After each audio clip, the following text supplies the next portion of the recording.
Hey Jake, yeah, as the Wildcat season comes to an end, one that will be remembered for a long, long time among K-State basketball fans. Jerome Tang takes a team with only 2 returners from last year's roster. He brings them to a 3rd place finish in the Big 12, and then he brings them all the way to the Elite 8 and within 1 possession of punching a ticket to the Final Four. So close for the Wildcats. When they look back on this season, or when you look back on this game rather, and you hear the words Florida Atlantic, it'll probably make your stomach turn if you're a K-State fan. You probably don't want to talk about that team at all, but we got to look on the positive side. Markquis Nowell balls out for the 2nd straight game here in Madison Square Garden. When he's in New York City, he might be the best basketball player in the country. 30 points for Nowell today. He was really, really good. And he and Johnson, Keyontae Johnson, no doubt about it, the heart and soul of this team all year long. So I asked Coach Tang after the game, how would you like those 2 guys, Markquis Nowell and Keyontae Johnson, to be remembered? He didn't hold back, saying they should be in the rafters someday. Listen to this.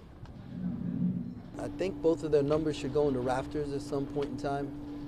I want our fans to remember that Markquis had a chance to leave, and before the coach was even named, he loved this place so much that he chose to stay.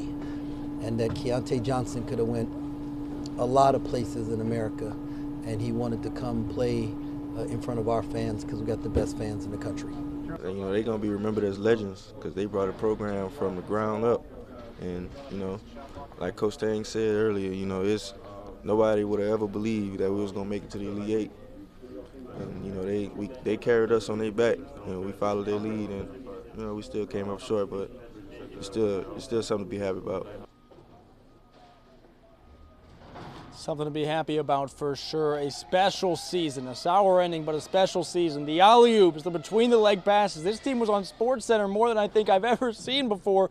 These guys were a highlight reel. They were fun to watch, and they were fun to cover. And who knows, if Jerome Tang can do this in year 1, boy, the future for Kansas State basketball might be a whole lot of fun. And it's been a fun season for sure. Working for you live in Madison Square Garden, Glenn Kinley, 27 Sports.